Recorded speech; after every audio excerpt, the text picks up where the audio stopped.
Muhammad Ali never lost a fight he couldn't recover from. He took punches from the hardest hitters in history. He stood against the United States government and refused to break. He told the world he was the greatest, and then he proved it. But on one unforgettable night, something happened that no opponent could ever do. Muhammad Ali collapsed. Not in a boxing ring, not from a punch. On a television stage, in front of 30 million viewers, from a single question. The man who asked it? Johnny Carson. The Tonight Show was supposed to be entertainment. Laughs, stories, maybe some of Ali's famous poems and predictions. That's what everyone expected. That's what the audience came to see. But Johnny Carson had other plans. He had written one question on his card, just 7 words. 7 words that would cut through decades of armor. 7 words that would expose a secret Ali had buried since childhood. When Ali heard that question, his famous smile disappeared. His voice stopped working. His eyes filled with something no one had ever seen in them before. Tears. The most confident man on the planet began to shake. And then, right there on national television, the greatest broke down completely. The audience didn't know what to do. The cameras kept rolling, and Johnny Carson did something he had never done in 30 years of hosting. He stood up, walked around his desk, and held Muhammad Ali while he wept. But here's what makes this story incredible. What Carson said next didn't just comfort Ali. It changed him forever. Because Johnny Carson had a secret of his own, a wound he had carried just as long.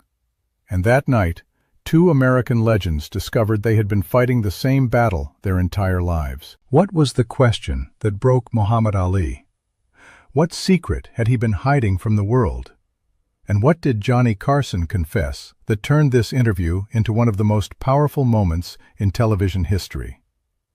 Before we reveal everything, tell us where you're watching from right now. Drop your location in the comments. Because what you're about to witness isn't just a story. It's a lesson about fathers, sons, pain, and the courage it takes to finally be real. The band finished playing.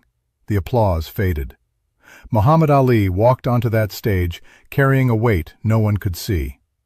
He just didn't know that tonight someone was going to help him put it down. The curtain opened, and Muhammad Ali stepped into the light. The Tonight Show audience didn't just applaud. They exploded. People jumped to their feet before he even reached the chair. This wasn't a guest arriving. This was a king entering his court. Ali moved across that stage like he owned it. Shoulders loose, eyes bright, that famous half-smile playing on his lips. He threw a few shadow punches at the air, and the crowd roared even louder. Johnny Carson stood to greet him. That was rare. Carson had interviewed presidents, movie stars, and legends of every kind. He almost never stood. But for Ali, he made an exception.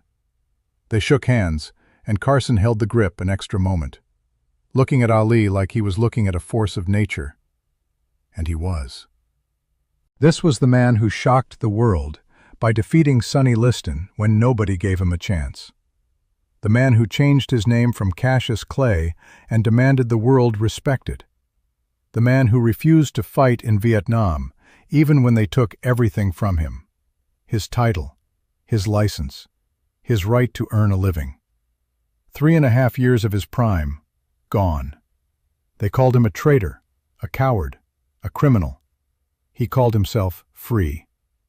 And when he finally returned to boxing, he didn't just come back. He conquered. The rumble in the jungle against George Foreman.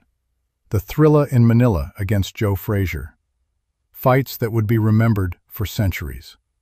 He didn't just beat opponents, he broke them with his will and then danced over their dreams. Carson knew all of this. He had watched Ali's entire journey. The brash young fighter who announced his greatness before he earned it. The controversial figure who divided America. The champion who proved that conviction could be stronger than any punch. But tonight, Carson wasn't interested in the highlight reel. His producers had prepared the usual questions. Career moments, upcoming fights, funny stories. Carson had looked at that list and crossed everything out. He wrote one question at the bottom of his card, circled it twice. His producer noticed and asked what he was planning. Carson just smiled. "Tonight, I'm going to find out who he really is." Ali settled into the guest chair. Immediately, the performance began. Voices, impressions, poems. "I'm so fast, I could turn off the light and be in bed before the room gets dark." The audience howled. Carson laughed along, but his eyes never stopped watching, waiting. He knew that behind all that confidence, behind all that showmanship, there was something else.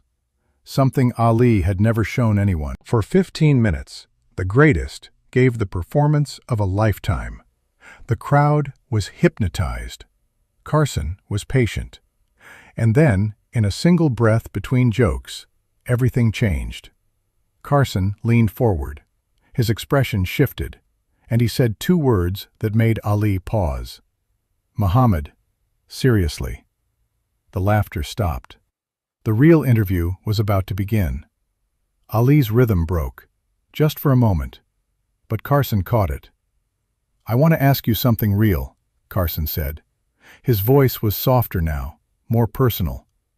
"When they took everything from you, the title, the right to fight, when the whole country turned against you, what was the hardest part?" Ali had answered this question 100 times before, in press conferences, in interviews. The answer was always the same. He stood for his beliefs. He would do it again. End of story. But something about the way Carson asked it, the way he waited, the way the silence stretched. Ali didn't give the usual answer. "The hardest part," he said slowly, "wasn't losing the title." His voice was different now, quieter, heavier. It was watching my mother cry. The audience went completely still. "She didn't understand," Ali continued. "She kept asking me why I couldn't just go along, just say the words, just do what they wanted.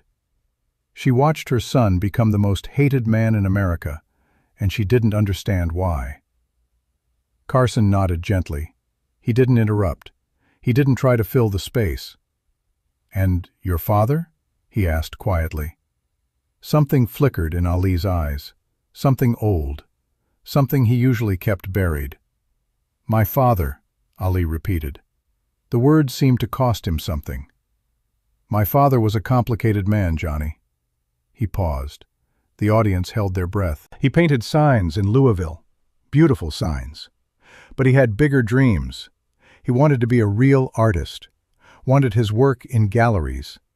But the world kept telling him no. A black man in Kentucky in those days. Dreams like that weren't allowed." Ali looked down at his hands, the same hands that had defeated the most dangerous men alive. "So he drank," Ali said. "And when he drank, he got angry." He didn't need to say more. The silence said everything. "I've never talked about this," Ali continued, his voice barely above a whisper. "Not really. But Johnny, I need you to understand something. I became a fighter because I was terrified of being weak." Carson listened without moving. "Every man I ever faced in that ring, every opponent, part of me wasn't fighting them." Ali looked up. His eyes were wet now. "I was fighting to prove to a little boy in Louisville that he mattered, that he could be somebody, that he wasn't worthless." His voice cracked on that last word. "I spent my whole life trying to become the greatest. But you want to know the truth?" He pressed his hand against his chest. "Inside here, I was still that scared little kid, still trying to prove I was enough, still trying to make my father see me." The weight of those words settled over the studio like a blanket. Nobody moved. Nobody whispered. They were witnessing something sacred. Carson had broken through. He had reached the real Muhammad Ali, the one behind the poems, behind the predictions, behind the legend. But he wasn't done. Because Carson knew there was something even deeper. A question Ali had never answered. A wound that had never healed. And in the next few moments, he was going to reach it. What he didn't expect was what would happen when he did. The studio felt different now. The laughter from earlier belonged to a different show, a different night. What was happening now was something else entirely. Something raw. Something real. Carson looked at Ali with an expression few people ever saw from him. Not the talk show host, not the comedian. The man. He had been building toward this moment without fully realizing it. Every interview, every late-night conversation, every human being who had ever sat in that chair. It had all been preparation for this. Carson took a slow breath. "Muhammad," he said softly, "I want to ask you something, and I need you to really hear it." Ali nodded. His guard was down now. The performer had stepped aside. "If you could say one thing to your father right now, one thing you never got to say while he was alive, what would it be?" 7 words. That was all it took. The studio went absolutely silent. Not television silent, real silent. The kind of silence that presses against your ears. Ali's face changed. The champion vanished. The showman vanished. The man who had stared down Sonny Liston without blinking. The man who had told the United States government to do its worst. All of it, gone. What remained was a boy from Louisville who never heard the words he needed to hear. Ali opened his mouth to speak. Nothing came out. His bottom lip began to tremble. His eyes, those fierce eyes that had intimidated every opponent he ever faced, filled with tears. One escaped down his cheek, then another. His shoulders began to shake. Muhammad Ali, the greatest of all time, was sobbing on national television. The audience didn't move. Some covered their mouths. Some cried with him. Nobody looked away. They couldn't. Carson didn't speak. He didn't reach for tissues. He didn't try to lighten the moment. He understood that this was holy ground.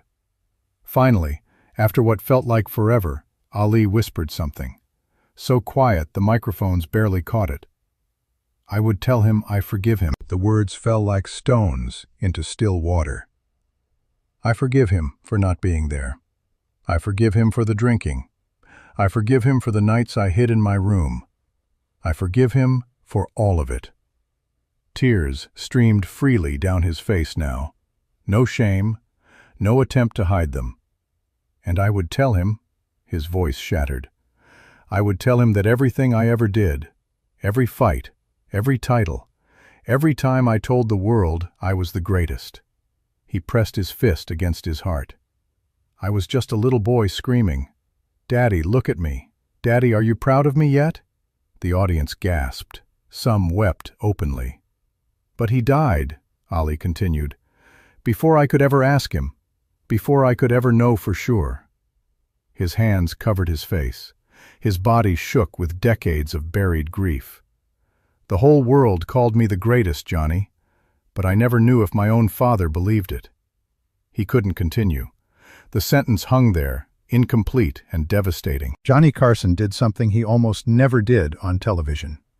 He stood up, walked around his desk, and sat down right next to Muhammad Ali. Not as a host, as a man. He put his hand on Ali's shoulder, firm, steady, present. "Muhammad," he said quietly, "can I tell you something?" Ali looked up, face wet, eyes red, broken open. He knew. Ali blinked. "What?" "Your father knew," Carson repeated. "Every father knows when his son becomes something extraordinary. He watched you become the most famous man on earth. He knew, Muhammad. He just didn't have the words to say it." Ali stared at him, searching for truth in Carson's eyes. "How do you know that?" Carson's expression shifted. Something vulnerable crossed his face, something he had hidden for decades. "Because I know what it's like to carry that same question," he said. "And I need to tell you something I've never told anyone." The studio was frozen. 30 million viewers sat motionless in their living rooms. Muhammad Ali, broken open, finally seen. And Johnny Carson, about to reveal why he understood so deeply. What he said next would change both of them forever. Carson kept his hand on Ali's shoulder. The audience watched two men now, not a host and a guest, not a legend and an icon, just two human beings standing in the wreckage of walls they had built over lifetimes. "Muhammad," Carson said, "I need to tell you something I've never said on this show, never said anywhere." Ali wiped his eyes, listening. "My father," Carson began, and his voice wavered. Johnny Carson, the man who had made America laugh for 3 decades, his voice wavered. "My father never told me he loved me. Not once. Not a single time in my entire life." The words landed like thunder. He was a cold man, distant, critical. "Nothing I ever did was good enough.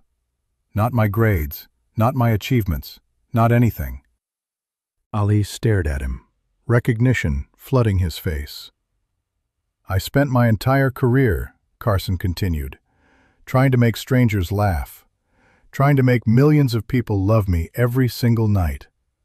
Because I thought maybe, if enough people loved me," he paused, his eyes glistened, "maybe it would fill the hole my father left behind."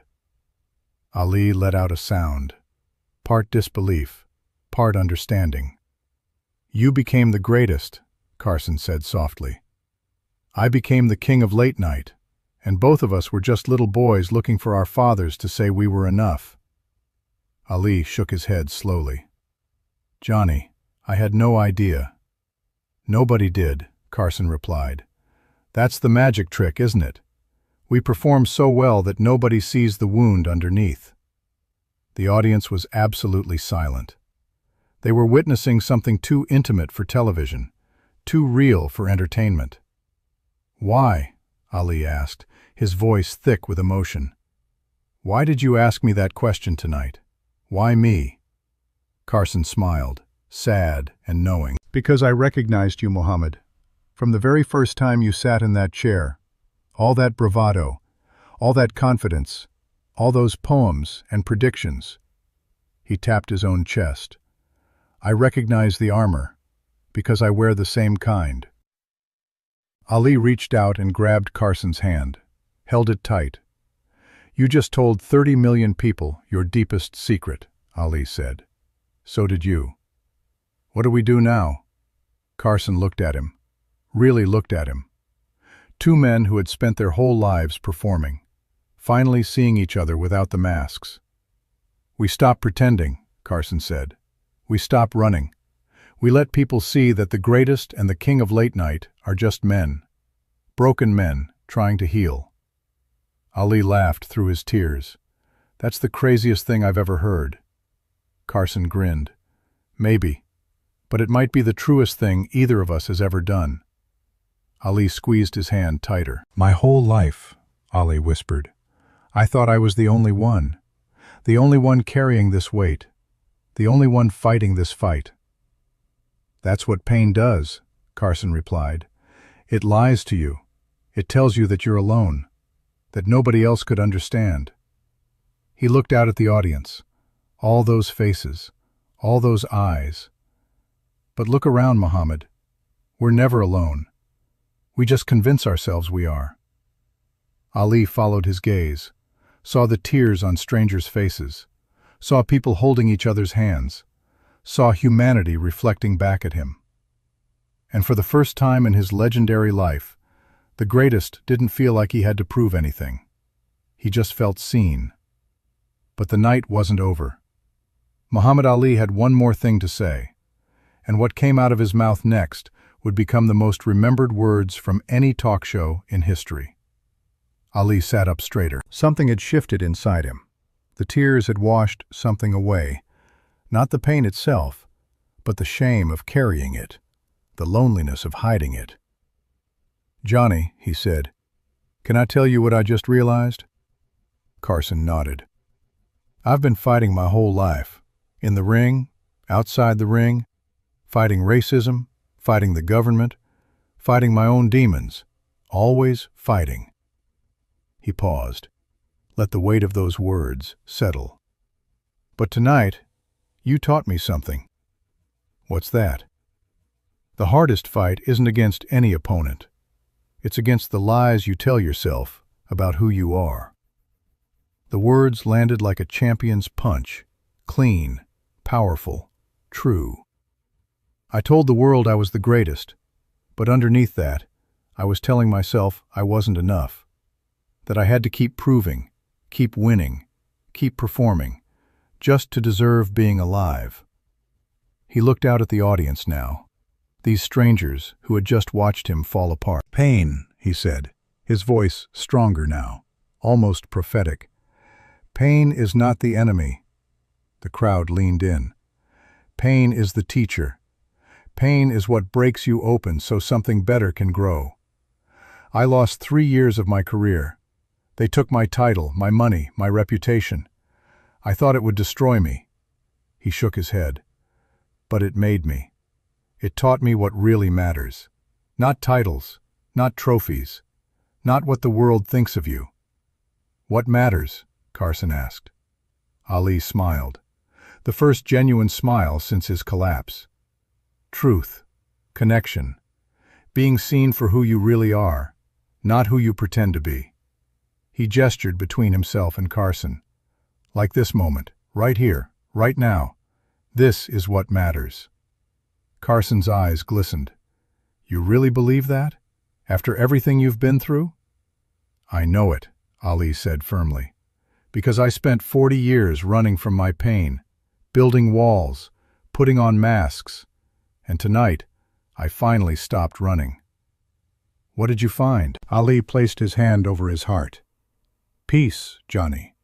For the first time in my life, peace. Carson nodded slowly, deeply moved. You know what I think? He said quietly. What? I think every person watching right now is carrying something. Some weight, some wound, some question they've been afraid to ask.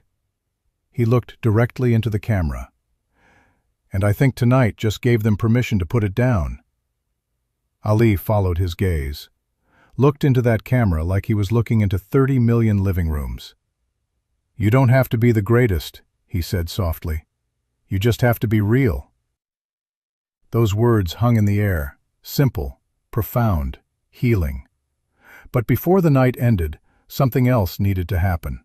Something neither man had planned. Something that would make this moment immortal. Ali rose slowly from his chair. Carson stood with him. For a long moment, they just looked at each other. Two men who had spent their lives building legends, now standing in the ruins of their own walls, finally free. Ali opened his arms. Carson stepped forward without hesitation. They embraced. Not the quick, polite hug of television guests. A real embrace. The kind that says everything words cannot. Ali's arms wrapped around Carson completely. Two wounded boys who finally found someone who understood. The audience rose to their feet. Slowly, reverently. Nobody clapped. Not yet. Applause would have broken something sacred. When they finally separated, Ali held Carson at arm's length, looking at him with profound gratitude. Johnny, he said, loud enough for every microphone, you asked me the question nobody else had the courage to ask, and you gave me something nobody else could give. What's that? Permission, Ali said. Permission to be human. Permission to be broken. Permission to stop being the greatest and just be Mohammed. He turned to the audience, these strangers who had witnessed his soul. That's all any of us really want, isn't it? Permission to be real. Carson faced the camera, tears still drying on his face. In 30 years of doing this show, he said, I have never experienced a night like tonight. He looked at Ali. This man walked in as a champion. He's walking out as a teacher. Ali shook his head. No, Johnny. We're walking out as brothers. The audience finally released. Standing ovation. Tears flowing freely. Some held complete strangers. The band didn't play. Nobody wanted to break the spell. That night, 30 million people watched Muhammad Ali collapse. But what they really witnessed was two men choosing truth over performance, choosing connection over image, choosing to be human. If this story moved you, share it with someone who needs to hear it. Sometimes the question we're most afraid to answer is the one that finally sets us free. And tell us, where are you watching from? Drop it in the comments, because tonight we all learned the same lesson. You don't have to be the greatest to be enough. You just have to be real.